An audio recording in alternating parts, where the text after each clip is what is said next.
Good morning. Welcome all. What is ego? Ego is consciousness under the spell of ignorance.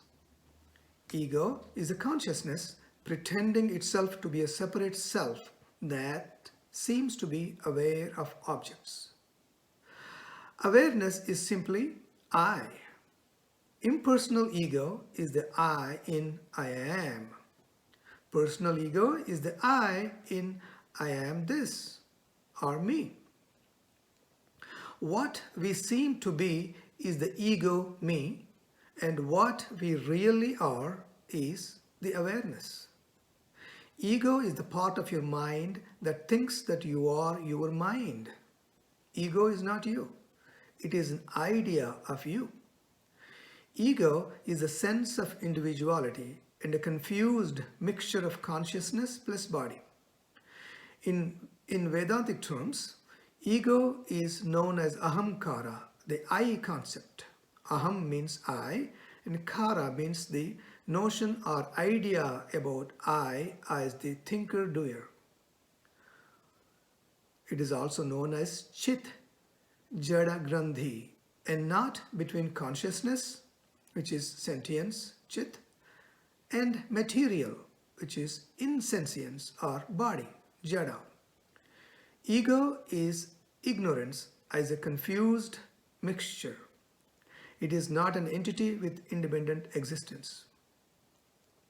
Mind is known as four different names depending on four different functions it performs.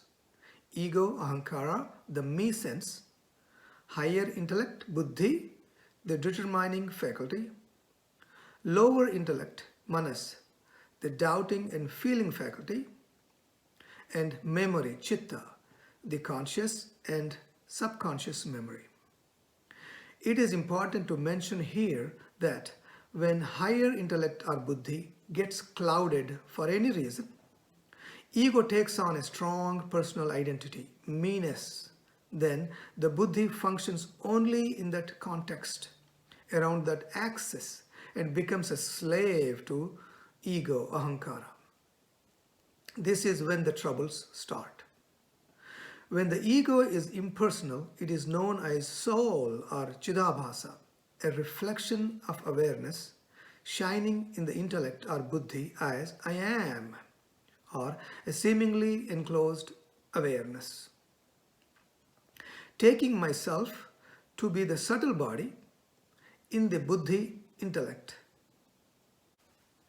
Taking myself to be the subtle body with chidabhasa as the supporting background is ahankara, me. It is like taking the image in the mirror to be myself. Self-realization is using the very same image and understanding that I am not the image but the original face that is reflected in the mirror of the intellect. Knowledge does not destroy the image. What destroys is the misunderstanding that I am the image. Ego is also known as mindness, abhimana or mamakara, which is either an overly inflated ego or a lowly deflated ego. Mindness is an extension of me-ness. There are three places where we have strong mindness: in family, property, and profession. And there are two places where we have me-ness: in body and mind. Ego is the first thought mixed with consciousness, that is aware of the rest of the thoughts at the same time. Ego is nothing more than a thought with me attached to it, an identification with the body. Ego has nothing to do with who you really are, the pure awareness. The difference between pure awareness that we actually are and the ego that we now seem to be is that pure awareness is aware of nothing other than itself because it alone actually exists. Whereas the ego seems to be aware not only of itself but also of other things at the same time. Only in the presence of other things, which are all its own projections and therefore unreal like itself. Our ego seems to be aware because it borrows the light of self-awareness from ourselves awareness by posing as ourselves. So its awareness is a false appearance, being just a reflection, semblance, or image of our own pure awareness. The ego seemingly arises or originates from nothing other than ourselves, which is awareness, as we actually are. Because prior to its rising, nothing else exists. And since our actual self is not the efficient cause of anything, there is absolutely no cause for the arising of this ego. The ego is Maya, and Maya is inexplicable. So, anyone who tries to explain what causes the ego to appear has not understood its real nature. Ego seems to be a mixture of sentience or consciousness and the insentient body. But it is not actually either. Ego is like a knot that seems to exist only when the sentience and insentience are seemingly entangled. Knot is a very good analogy for the ego. What is a knot? When two pieces of string are tied together, they form a knot. But when they are untied, it ceases to exist because it has no independent existence of its own. It is not either one string or the other, but is a combination of both. Likewise, this ego is neither sentient nor insentient, but seems to be a combination of both. Ego is like a wire charged with electricity, a live wire. The live wire thinks that it knows because it has no access to electricity, which is the real knower, and assumes the ownership of the electricity. Thus, ego, I am this body thought, is a pseudo-subject.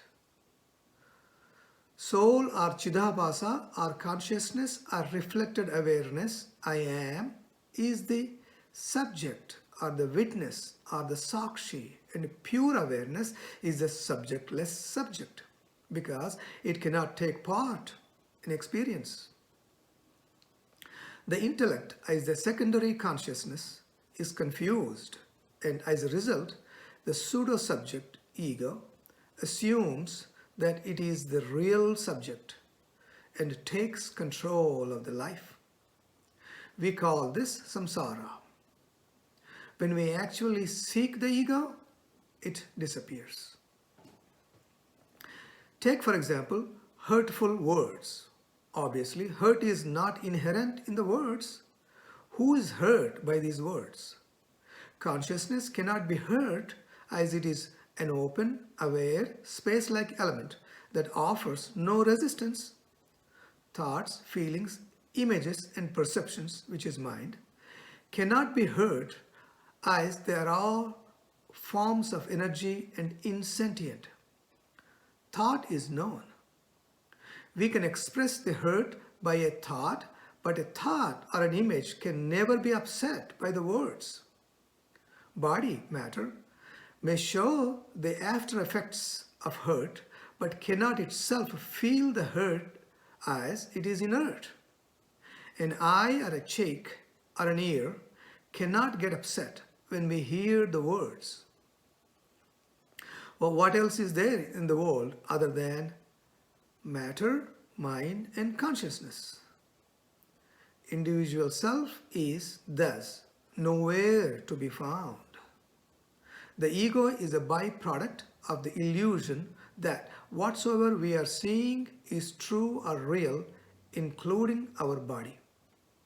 Ego is the ghost in the system that is not really there. However, In order to experience a finite world, reality has to apparently ignore its infinite and eternal nature and take the shape of perception and thought. This will cause an apparent world object and an apparent separate self, ego or subject, to be born. Subject and object. Oneness is apparently split into two for the sake of experience. Perception, senses, brings the matter out of pure being into seeming existence. Thought brings the mind out of pure knowing into seeming existence. Matter and mind are manifested at the same instant. Once matter and mind come into apparent existence, their background, which is being, knowing, loving, Satchit Ananda, seems to be veiled, and as a result of that veiling, matter and mind seem real. They borrow their reality from their now invisible background. But thought cannot see the true background, so it manufactures space as the background of matter and time as the background of mind. In other words, space and time are these two empty containers that house matter and mind, which form a pale reflection of the Absolute. These two containers of space and time are what the infinite and eternal reality of pure being knowing looks like when viewed through perception and thought. Space is infinity when viewed through perception. Time is eternity when viewed through thought. Space is a thought in mind, and when space disappears, time also disappears. Space and time are twin sisters that depend on each other and are thus illusory. The mind is nothing but a stream of illusory thoughts that appear in consciousness. Of all these illusory thoughts, the first one is the thought, I am this body. This is the root thought, the subject ego. Because in order to attend to a finer object, you must first imagine yourself as a finite subject. In order to attend to a finite object, you must first imagine yourself as a finite subject. Consciousness cannot know a finite object directly because consciousness is infinite. Therefore, I am this body is a false thought. The true I, which is consciousness, is falsely identified with an insentient body. But because it is taken as true, it is possible for other thoughts to arise.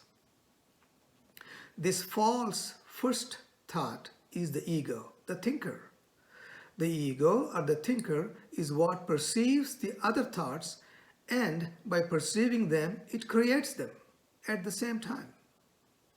Just as this ego cannot stand independent of thought, no thought can stand independent of ego, because ego is the root of all thoughts. No ego, no world is obvious. Egos are of 8 types. In Sanskrit, these are known as Jnanam Pujyam Kulam Jati Balam Vriddhim Tapovapo. Superiority based on knowledge, respectability, class, race, power, riches, spiritual power, and beauty. Ego based on the superiority of knowledge is the subtlest of all and is the most difficult one to get rid of. Egos can also be classified as worldly egos, internal egos, and religious egos. A man who achieves riches, achieves prestige, becomes powerful as a worldly ego.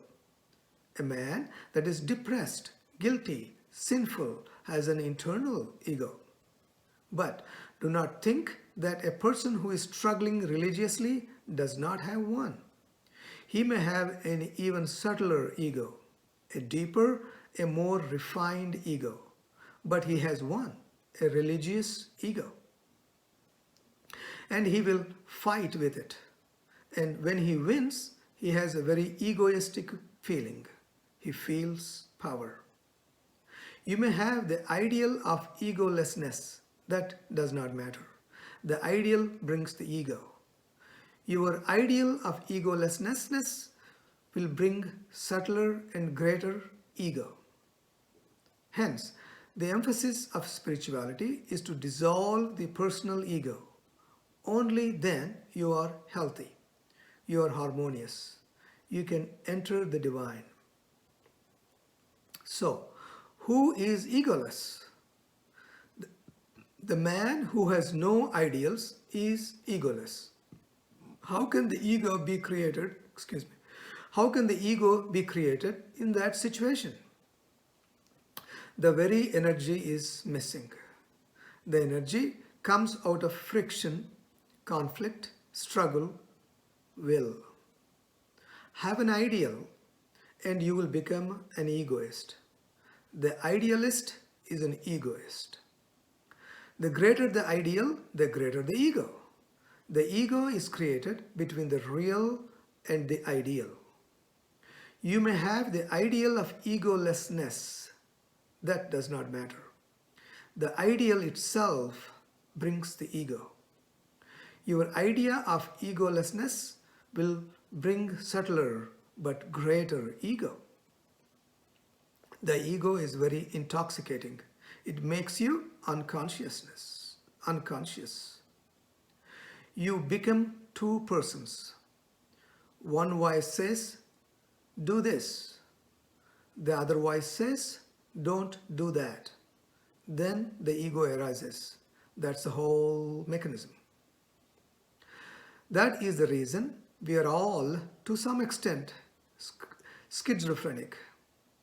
If you are real or whole, the personal ego cannot exist. So the real egoists are those who think and announce that they are humble people, who pretend that they are egoless. A man with no personal ego or no personal doership will not claim anything good or bad. He will not claim at all. The track of the men of knowledge is as invisible as that of the birds in the sky. Adi Shankaracharya says, the knower of Brahman wears no signs. When the ego becomes so personal and enlarged, which is egoism or separatism, that all we can see is the separate self. All chances of experiencing the universal self is gone, and we are lost.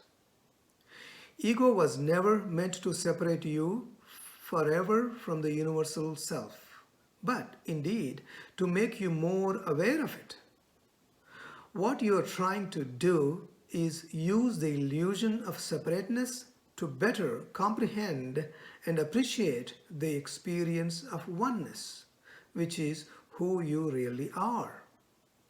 For you are a candle in the sun and cannot know yourself as the light when you are amidst the light.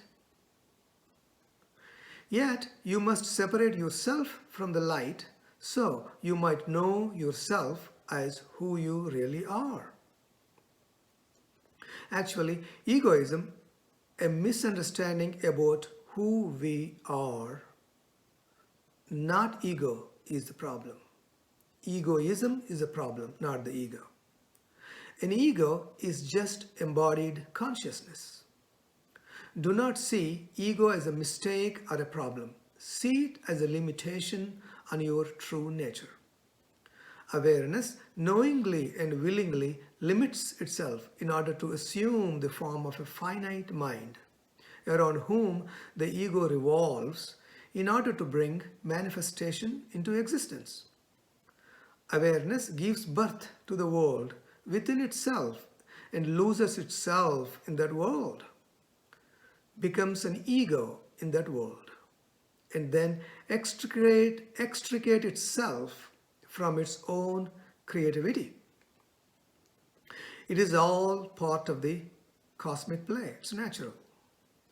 Don't we all do that to bring about a dream, to enjoy the dream world as a dream ego?